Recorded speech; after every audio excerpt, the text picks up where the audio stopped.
नमस्कार, उत्तराखंड के बुलेटिन में आप सभी का स्वागत है। मैं हूं आपके साथ यशी शुक्ला। रुक करेंगे खबरों का, लेकिन उससे पहले एक नजर सुर्खियों पर। पीएम मोदी ने उत्तराखंड में कैबिनेट विस्तार को दी हरी झंडी। बजट सत्र से पहले तय होंगे नए मंत्रियों के नाम। मंत्रिमंडल में नए नामों पर चर्चा शुरू। ग्रीष्मकालीन राजधानी ज्ञानसैंण में 1 मार्च से शुरू होगा बजट सत्र। विधानसभा में एंट्री से पहले दिखानी होगी कोरोना रिपोर्ट। करीब 59,000 करोड़ का होगा बजट।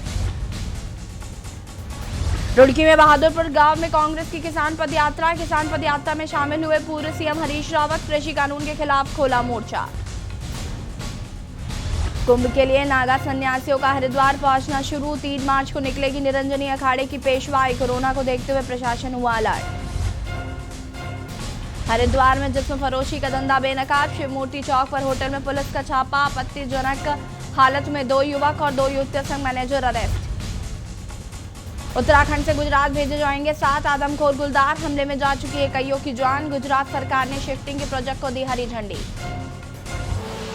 आप देख रहे हैं के न्यूज, खबरों का सारथी। बुलेटिन की शुरुआत करेंगे बड़ी खबर से और देहरादून से आपको बड़ी खबर बता देते हैं। त्रिवेंद्र कैबिनेट की अहम बैठक है आज। बड़ी खबर देहरादून से, सीएम त्रिवेंद्र कैबिनेट की अहम बैठक है आज। सीएम त्रिवेंद्र सिंह रावत की अध्यक्षता में यह बैठक होगी। कई प्रस्तावों को कैबिनेट में रखा जा सकता है। आज 9:30 बजे सीएम आवास में शुरू होगी बैठक। बड़ी खबर आपको हम बता रहे हैं देहरादून से, जहां पर त्रिवेंद्र कैबिनेट की अहम बैठक आज।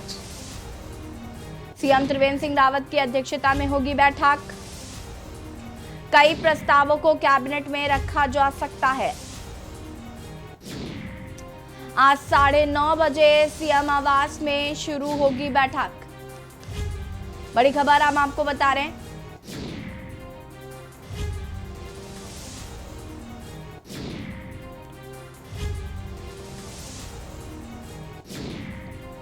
कई प्रस्तावों को कैबिनेट में रखा जा सकता है। आज 9:30 बजे सीएम आवास पर होगी बैठक।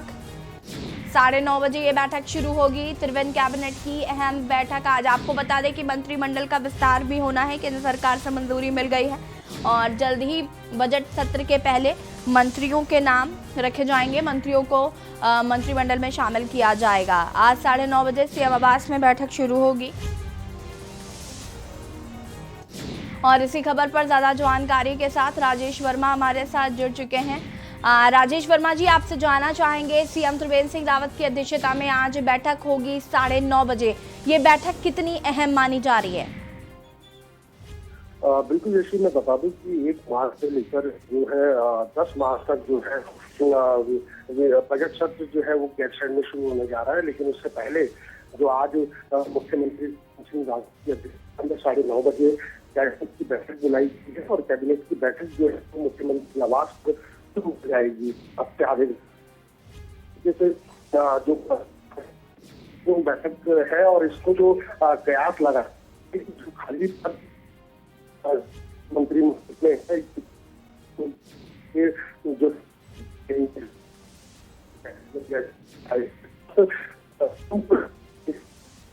राजेश जी, आपकी आवाज हम तक स्पष्ट नहीं आ पा रही है। लगता है राजेश जी से संपर्क नहीं हो पा रहा। मुझे फिर से संपर्क करने की कोशिश करते हैं। देहरादून से आपको एक खबर बता रहे हैं, त्रिवेंद्र कैबिनेट की अहम बैठक है आज। सीएम त्रिवेंद्र सिंह रावत की अध्यक्षता में ये बैठक होगी। कई प्रस्तावों को कैबिनेट में रखा जा सकता है। कई प्रस्तावों पर मुहर लग सकती है। आज 9:30 बजे सीएम आवास में शुरू हुई बैठक।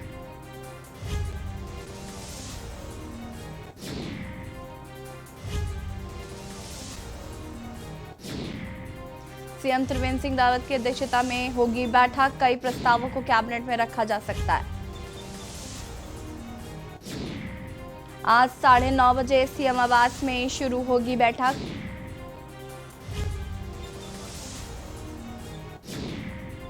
त्रिवेंद्र कैबिनेट की अहम बैठक आज। और अब आपको देहरादून से एक और बड़ी खबर बता देते हैं। देहरादून से एक और बड़ी खबर, उत्तराखंड में 1 मार्च से खुलेंगे कॉलेज। विश्वविद्यालयों में नियमित कक्षाएं शुरू करने की तैयारी की जा रही है। अब तक प्रैक्टिकल क्लास के लिए कॉलेज आ रहे थे छात्र और अब रेगुलर क्लासेस खोलने की भी तैयारी है। सभी कक्षाएं ऑफलाइन संचालित करने का निर्णय लिया गया है। 1 मार्च से उत्तराखंड में 1 मार्च से खुलेंगे कॉलेज। विश्वविद्यालयों में नियमित कक्षाएं शुरू करने की तैयारी है। अब तक प्रैक्टिकल क्लास के लिए कॉलेज आ रहे थे छात्र और अब रेगुलर क्लासेस संचालित करने का निर्णय लिया गया है। उत्तराखंड में 1 मार्च से खुलेंगे कॉलेज। विश्वविद्यालयों में नियमित कक्षाएं शुरू करने की तैयारी। अब तक प्रैक्टिकल क्लास के लिए कॉलेज आ रहे थे छात्र। सभी कक्षाएं ऑफलाइन संचालित करने का निर्णय लिया गया है।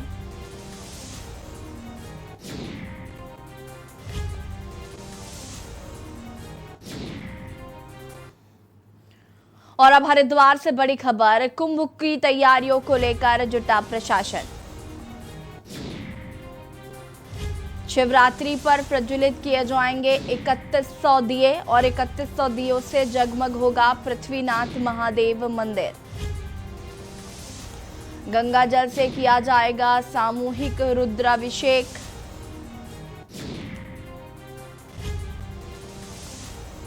हरिद्वार से बड़ी खबर, कुंभ को लेकर तैयारियों में प्रशासन जुटा हुआ है। शिवरात्रि पर प्रज्वलित किए जाएंगे 3100 दिए और 3100 दियों से जगमग होगा पृथ्वीनाथ महादेव मंदिर। गंगा जल से किया जाएगा सामूहिक रुद्राभिषेक। गंगा जल से आपको बता दें कि सामूहिक रुद्राभिषेक किया जाएगा। हालांकि प्रशासन तैयारियों में जुटा हुआ है। और इसी खबर पर ज़्यादा जानकारी के साथ करण खुराना मेरे सहयोगी लाइव जुड़ चुके हैं। करण, आपसे जानना चाहेंगे एक और अपडेट कि शिवरात्रि में 3100 दिए जलाए जाएंगे, पृथ्वीनाथ महादेव मंदिर में 3100 दिए जलाएंगे। सबसे पहले तो इसकी जानकारी। देखिए, बताना चाहूंगा कि जैसे महाशिवरात्रि का स्नान हर वर्ष हरिद्वार के लिए बड़ा महत्वपूर्ण माना जाता है, क्योंकि यहाँ पे दक्षेश्वर महादेव मंदिर है, जहाँ पे माता पार्वती और भगवान शिव ने एक तरह से विवाह हुआ था। तो उसी के मद्देनजर हरिद्वार में हर वर्ष महाशिवरात्रि का स्नान बहुत महत्वपूर्ण माना जाता है। और इस बार कुंभ पर्व होने की वजह से जो ये फैसला लिया गया प्रशासन के द्वारा कि 3100 दिए इस वर्ष जो हरिद्वार में मंदिर है उसमें 3100 दियों से जगमग किया जाएगा मंदिर को, जिस वजह से जो शिवरात्रि के दौरान जिस तरह की भीड़ भाड़ रहती है, शायद कोविड के कारण उसमें कंट्रोल किया जाए, लेकिन जो धर्म का भाव है उसको जितना हो सके प्रज्वलित करने के लिए 3100 दिए जलाने का फैसला लिया गया। जी देखिए करण, आस्था पर हमेशा कोरोना पर हमेशा आस्था भारी पड़ी है, ये हमने इससे पहले भी इसके नमूने देखे हैं। बात अब कुंभ मेले की अगर हम करें, लगातार इस बारे में हम बात भी कर रहे हैं कि कैसे साधु संतों का जो अपना पेशवाई निकालने की अगर बात हो या फिर उनके अपने अखाड़े जो शिविर हैं वो लगाने की बात हो या फिर कुंभ में पहुंचने की बात हो, पहले से वो सारी चीज़ें संतों में अब शुरू हो गई हैं। मैं आपसे जानना चाहूँगी 3 तारीख को पहला शाही स्नान होना है, उसको लेकर क्या कुछ अभी तक जानकारी मिल पा रही है? क्योंकि कोरोना वापस से शुरू हो गया है, कोरोना का नया वेरिएंट आ गया है और जिसकी वजह से अब कोरोना को लेकर काफ़ी ज़्यादा समस्याएं हो रही हैं। ऐसे में साधु संतों की भीड़ इकट्ठा होगी, कई नागा बाबा साधु यहाँ पर उपलब्ध होंगे। ऐसे में क्या कुछ तैयारियां की जा रही हैं कोरोना के मद्देनजर भी? देखिए, बताना चाहूंगा कि जिस तरह की तैयारियां हैं उससे ये निश्चित हो चुका है कि जो आस्था है, जो हमारा धर्म है, वो कोरोना में भारी होगा। 3 मार्च की पेशवाई की जिस तरह से तैयारियां चल रही है निरंजनी अखाड़े में, वो अद्भुत है। बहुत कल जो निरंजनी अखाड़े के सचिव हैं श्रीमैन रविंद्र पुरी महाराज, उन्होंने बताया कि तकरीबन 10 ट्रक का सामान इलाहाबाद से, प्रयागराज से निकल चुका है, जो 3 मार्च से पहले हरिद्वार पहुंच जाएगा।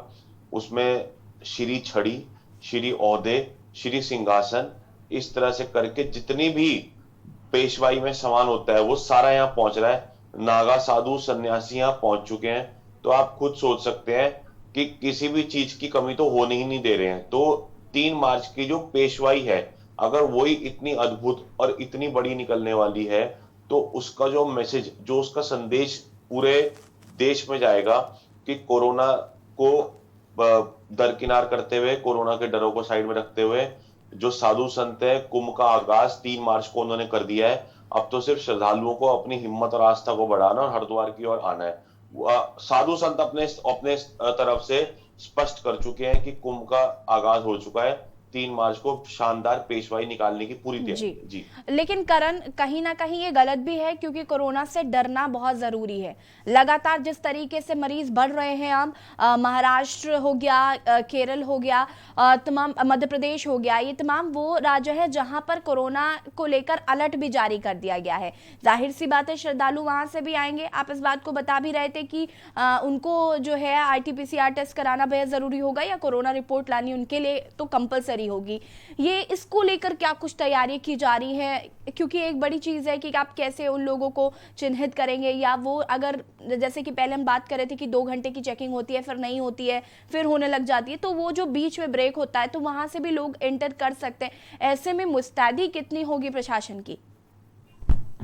देखिए, निश्चित तौर पे श्रद्धालुओं का आवाजाही तो एक प्रशासन का ही जिम्मेदारी है कि प्रशासन उसको किस तरह से रोकती है। लेकिन कुंभ श्रद्धालुओं से पहले साधु संतों से जुड़ा है, ऋषि मुनियों से जुड़ा है, तपस्वियों से जुड़ा है, एक कल्चर से जुड़ा है, एक संस्कृति से जुड़ा है। तो जो कुंभ का अपनी एक संस्कृति है, साधु संतों ने उसका तो आगाज कर दिया है।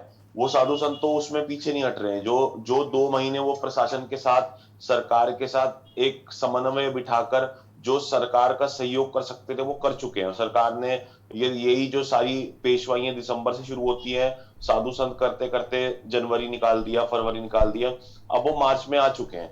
लेकिन इसके बाद साधु संतों का तो जहां तक तैयारियां दिखा रही हैं वो ये उससे साफ पता लग रहा है कि वो तो अपना हौसला खो चुके हैं। वो तो अपनी जिस तरह से कार्य करते हैं शुरू हो चुके हैं उस कार्य में। अब बात रही श्रद्धालुओं की और प्रशासन की, ये प्रशासन के ऊपर है कि और व्यापारियों के ऊपर है कि वो कितना दबाव बना पाते हैं, कितना श्रद्धालु यहाँ आता है, कितना श्रद्धालु यहाँ नहीं आ पाता। ये सारी की सारियां जितनी भी प्रैक्टिकल चीजें हैं मैम, ये 11 तारीख के महाशिवरात्रि के स्नान के समय पता लग पाएंगी कि प्रशासन इसमें किस तरह से इस चीज को संभाल पाता है।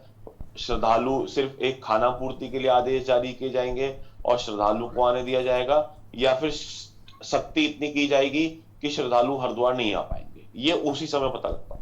जी बिल्कुल, कहीं ना कहीं इस पर संशय बरकरार है कारण, क्योंकि जिस तरीके से लगातार SOPs जारी हो रही है और हम SOPs का लगातार जिक्र भी कर रहे हैं कि कैसे नियम कायदे कानून बहुत हैं, उनका पालन कैसे हो पाएगा, एक बड़ी चुनौती प्रशासन के लिए भी है, सरकार के लिए भी है, क्योंकि कोरोना भी एक तरफ वापस से अपने फेज पर शुरू हो गया है। आप जानना चाहेंगे शाही स्नान को लेकर, 11 मार्च को शाही स्नान होना है महाशिवरात्रि के अवसर पर। महाशिवरात्रि को लेकर क्या कुछ तैयारियां की जा रही हैं, सबसे पहले तो वो जानना चाहूंगी मैं। महाशिवरात्रि का स्नान, जैसे कि मैंने आपको पहले भी बताया कि हरिद्वार के लिए हर वर्ष ही बहुत भव्य रहता है, बहुत सुंदर रहता है, क्योंकि यहाँ पे कावड़ भी होती है 11 मार्च। जैसे कि इस वर्ष शिवरात्रि 11 मार्च की है, अन्य वर्षों में भी जब जब शिवरात्रि आती है, महाशिवरात्रि आती है, तो कावड़ भी उस समय अच्छी संख्या में यहाँ पे होती है। उसको लेकर भी कशमकश बनी हुई है। बहुत लोग सोच रहे हैं कि कावड़ों को भी आने दिया जाएगा या नहीं आने दिया जाएगा। कावड़ियों के लिए भी शायद बहुत जल्द कोई आदेश आने ही वाला होगा। साथ ही जो शाही स्नान की तैयारियां हैं उसमें सारी प्रक्रियाएं पूरी कर ली गई हैं। 3 मार्च को निरंजनी अखाड़े की पेशवाई है, 5 मार्च को आवाहन अखाड़े की पेशवाई है। तो इस तरह से साधु संत तो अपनी तैयारियों में जुटे हुए हैं। ना तो वो सरकार, ना तो ऐसा कुछ संदेश आ रहा है कि वो बोल रहे हैं, उनके पदाधिकारी कह रहे हैं कि हम सरकार से बातचीत कर रहे हैं या कुछ है। उन्होंने तो अपनी तिथियां घोषित कर दी हैं अखाड़ा परिषद ने, और वो अपनी तैयारियों में लग गए हैं। अब तो सरकार और जिला प्रशासन और मेला प्रशासन की ये जिम्मेदारी रह गई है कि वो इस दौरान पे कोरोना पे नियंत्रण रखते रखते श्रद्धालुओं को हरिद्वार में कैसे आने देते हैं, नहीं आने देते हैं तो व्यापारियों को कैसा व्यवहार रहेगा या साधु संतों का व्यवहार कैसा रहेगा। 11 मार्च का जो महाशिवरात्रि का स्नान तो करण, कावड़ियों को लेकर अभी कोई SOP जारी नहीं की गई है, क्योंकि लेकिन कावड़िया तो पहले से ही आना शुरू हो जाते हैं और अभी तक SOP जारी नहीं हुई कावड़ियों को लेकर। ये देखिए, बताना चाहूंगा जैसे कि आज की अगर हम तारीख बात करें, आज 25 फरवरी है, तो अमूमन 11 मार्च का महाशिवरात्रि का स्नान है, उससे एक हफ्ते से पहले ये कावड़िया आने शुरू होते हैं। मतलब तकरीबन आप मान सकते हैं 2 या 3 मार्च से, अगर ये कोरोना काल नहीं होता तो 1 मार्च के बाद से कावड़िया आपको हरिद्वार में दिखने शुरू हो जाते हैं। लेकिन चूंकि ये कोरोना काल है तो उम्मीद है कि कावड़ का जो सबसे बड़ा मेला होता है पूरे उत्तर भारत का, वो कोरोना काल में लॉकडाउन की वजह से रद्द किया गया था। उस समय प्रशासन में इतनी बड़ी इतनी चुनौती नहीं हो पाई थी, क्योंकि सबको ही पता था कि लॉकडाउन का फेस है। हरिद्वार के द्वारा, प्रशासन द्वारा तब ये लोग भी पूरा डरे हुए संदेश थे, लोग भी नहीं आ जा रहे थे। अगर कोई आएगा तो 14 दिन का क्वारंटाइन उसको झेलना पड़ेगा। लेकिन इस बार क्या आदेश आता है ये देखने वाला होगा। अभी तक फिलहाल कोई कावड़ को लेकर स्पष्ट आदेश नहीं आया। जी बिल्कुल करण, क्योंकि डर उस टाइम भी लोगों में था और डर अभी भी है, क्योंकि लगातार हम देख रहे हैं कि कैसे कोरोना वेरिएंट एक बार फिर से आ रहा है। और लगातार मैं इस बात का जिक्र इसलिए भी कर रही हूँ क्योंकि कोरोना का जो नया वेरिएंट है वो काफ़ी खतरनाक है, तो उसके लिए भी सचेत रहना बहुत ज़रूरी है। मास्क सैनिटाइजर का यूज़ करना बहुत ज़रूरी है। कोरोना के लिहाज से अगर बात की जाए करण, तो हरिद्वार में किस तरीके से तैयारियां की जा रही है? जैसे मास्क सैनिटाइजर लोग नहीं लगाते हैं, अमूमन अब प्रेफर नहीं करते क्योंकि उनको लगता है कि दवाई आ गई है, वैक्सीन आ गया है तो अभी हम सेफ हैं, लेकिन ऐसा है नहीं। तो इसको लेकर क्या कुछ तैयारियां प्रशासन के द्वारा की जा रही हैं कि हमें कोई मास्क बिना मास्क के ना दिखे, सैनिटाइजर का उपयोग समय समय पर करता रहे, इन सब चीजों को लेकर? देखिए, मैं आपको स्पष्ट बताऊं तो सैनिटाइजर को लेकर तो बहुत सारी तैयारियां या बहुत कुछ देखने को नहीं मिलता। लेकिन जब जब स्नान के दौरान या आसपास भी जब जब हम लोग हरिद्वार में फील्ड में जाते हैं तो हमें ये दिखता है कि मास्क को लेकर पुलिस अपनी तरह से अपनी स्तर पर पूरी कोशिश करती है। हर स्नान पे जनवरी से जितने भी स्नान हुए हैं, हर स्नान पे हड़की पौड़ी पे 1000-2000 की संख्या में चालान कटे हैं। किसी किसी स्नान में 1000 चालान कटे हैं, किसी स्नान में 2000 चालान कटे हैं। जो लोग सुबह हड़की पौड़ी पर स्नान को जाते हैं वो बिना मास्क के होते, तो पुलिस उनको 100 रुपए का चालान होता है। तो आप सोच सकते हैं कि 1000-2000 चालान तक हुए हैं। लेकिन ये लोगों की जागरूकता है। ये कल भी हमने आपसे इस बारे में बात हुई थी, जी। जबकि ये जागरूकता का ही विषय है। अगर लोग ही जागरूक नहीं होंगे तो आप 1000-2000 मैक्सिमम चालान कर लेंगे। आप भी कितने चालान कर सकते हैं, पुलिस प्रशासन भी अपने स्तर पे कितने चालान कर सकती है।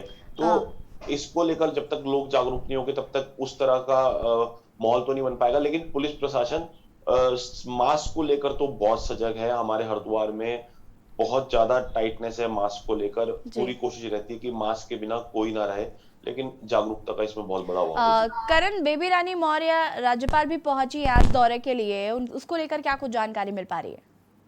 देखिए, आज जो हमारा हरिद्वार का सबसे व्यस्तम चौराहा है रानीपुर मोड़, वहां पे एक श्री चंद्र भगवान की एक मूर्ति स्थापित होनी है और उदासीन अखाड़ा वहां पे है, मौजूद है। और बेबी रानी मौर्य जो एक तरह से सौंदर्यीकरण हुआ है उस चौक का, तो जो मूर्ति पुनः स्थापित हो रही है उसी कार्यक्रम में बेबी रानी मौर्य जो राज्यपाल है वो यहाँ पे आ चुकी हैं। 8 से 11 बजे तक बेबी रानी मौर्य इस कार्यक्रम में रहेंगी। और वो जो जो चौराहा है वो पूरे हरिद्वार का सबसे व्यस्तम चौराहा है। जी। उस चौराहे को 3 घंटे के लिए जीरो जोन घोषित किया गया है। आसपास कोई गाड़ी वाड़ी कोई भी आवाजाही नहीं रहेगी। करण, चौदह जिस पूरे तरीके से आप इस बात को बता रहे हैं कि वो व्यस्तम चौराहा है, काफी वहाँ भीड़ भाड़ रहती है, हरिद्वार को की अगर हम बात करें, कुंभ मेले की अगर हम बात करें, तो जाम की स्थिति, क्योंकि मुख्यमंत्री त्रिवेंद्र सिंह रावत खुद इस बात को कई बार कह चुके हैं कि जाम बहुत ज्यादा हरिद्वार के मार्गों पर आपको जगह जगह देखने को मिलेगा, तो क्या इससे निजात पाने के लिए, क्योंकि संख्या बहुत होगी श्रद्धालुओं की,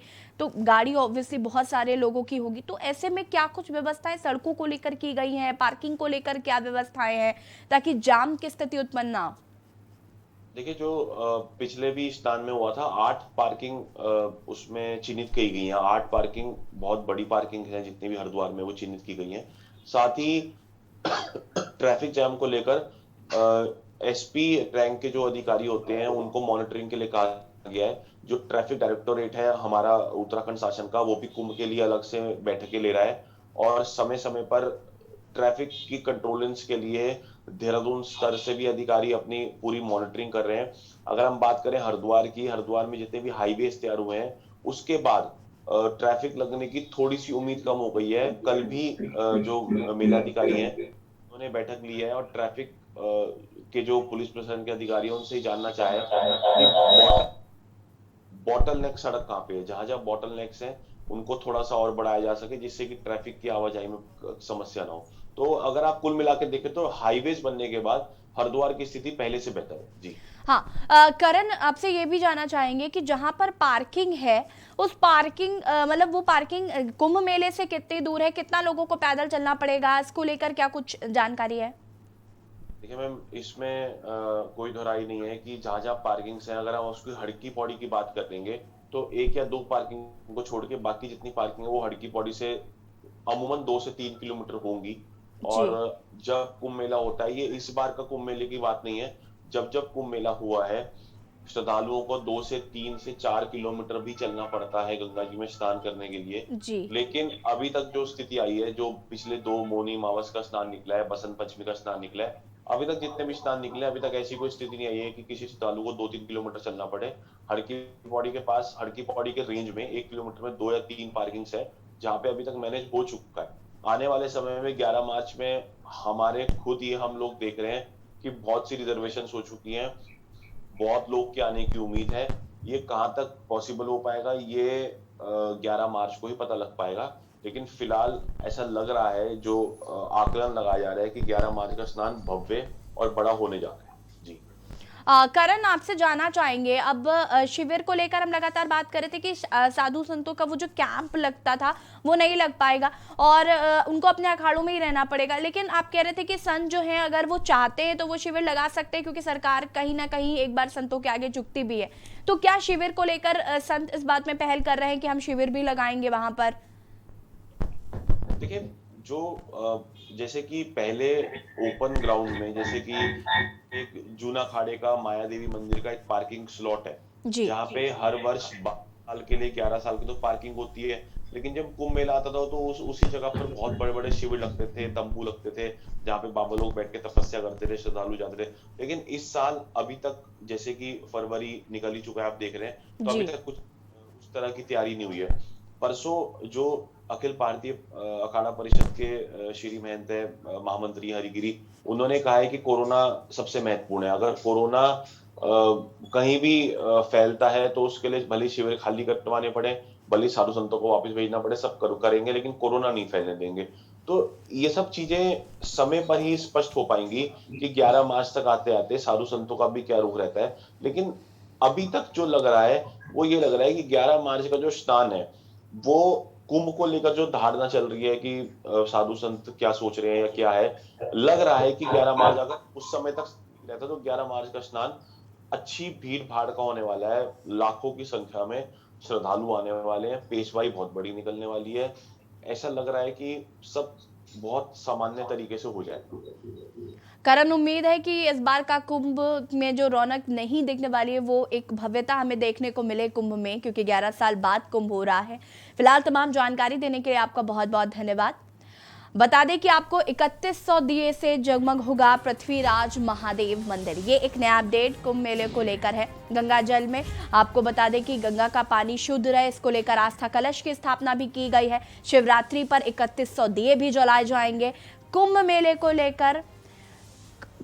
को लेकर तैयारियां पूरी कर ली गई है। लगभग प्रशासन पूरी तरीके से मुस्तैद है। पार्किंग की बात करें तो पार्किंग्स भी जो है वो चिन्हित कर ली गई है, जो हरी की पौड़ी से लगभग 1-2-3 किलोमीटर की दूरी पर है। जो 1-2 पार्किंग है वो हरी की पौड़ी के पास ही है, लेकिन बाकी की जो पार्किंग है वो वहां से जाने के लिए आपको हरी की पौड़ी पहुंचने के लिए 2-3 किलोमीटर तक जरूर जाना पड़ेगा। कुंभ से जुड़ी हर एक अपडेट हमने आपको दी। अब बढ़ेंगे खबरों में। प्रदेश के मुख्यमंत्री ने सितारगंज नगर के अमरिया रोड पर बने एक अत्याधुनिक हॉस्पिटल का उद्घाटन किया। इससे पूर्व उन्होंने गुरुद्वारा नानक मत्ता साहिब में पहुंचकर मत्था टेका। बता दें कि नानक मत्ता विधायक डॉक्टर प्रेम सिंह राणा के यहां शादी समारोह पर पहुंचे थे। उनको गुरुद्वारा प्रबंधक कमेटी की ओर से सरोपा व स्मृति चिन्ह भेंट कर सम्मानित किया गया। इसके उपरांत उन्होंने सितारगंज पहुंचकर अमरिया रोड पर नए बने एक अत्याधुनिक हॉस्पिटल का उद्घाटन किया।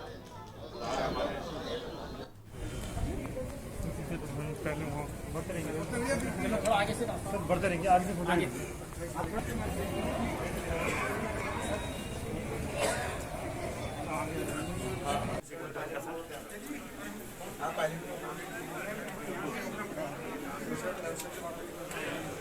मुख्यमंत्री ने हॉस्पिटल का उद्घाटन किया है। आपको बता दें सितारगंज में इस हॉस्पिटल का उद्घाटन किया गया है। लोगों को एक नई सुविधा देने की कोशिश की गई है। आपको बता दें कि कई पदाधिकारी मौके पर मौजूद रहे। देश के 5 राज्यों में कोरोना संक्रमित के आंकड़ों में बढ़ोतरी होते ही उत्तराखंड में सीएम त्रिवेंद्र सिंह रावत ने प्रशासन को अलर्ट मोड पर रहने के निर्देश दिए हैं, जिसकी जानकारी देते हुए सीएम ने बताया कि जहां पर भी आवश्यकता पड़ती है वहां पर प्रत्येक व्यक्ति की RT-PCR की जांच की जाए। वहीं सीएम ने जनता से अपील करते हुए कहा कि प्रत्येक व्यक्ति को सावधानी बरतनी चाहिए, जिससे कि संक्रमण के खतरे को रोका जा सके। आपको बता दें कि देहरादून जिलाधिकारी डॉक्टर आशीष कुमार श्रीवास्तव ने बॉर्डर, रेलवे स्टेशन और एयरपोर्ट पर जांच के आदेश जारी कर दिए हैं। सिवा गया है। हम समस्त पुलिस परिवार की ओर से आपका हृदय की गहराइयों से